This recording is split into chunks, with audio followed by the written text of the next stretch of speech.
Hey everyone, welcome back to my channel. In today's video, I will show you how to fix missing file privileges error on Steam. Let's get started. First, make sure Steam has proper permission. Right click the Steam icon and select Run as administrator. This gives Steam permission to modify game's file, which often fixes the error. Next, check your antivirus or firewall software. Sometimes security programs block Steam from accessing game files. Temporarily disable your antivirus, try updating or verifying the game, and then turn the antivirus back on afterward.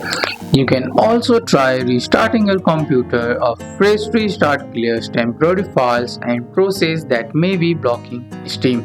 If none of this step works, you can reinstall Steam.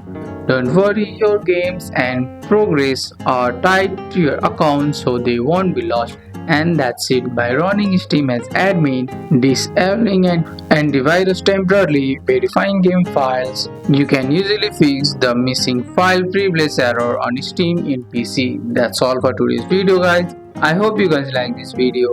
If you found this video helpful, drop a like, subscribe for more videos. Thanks for watching. See you in the next one.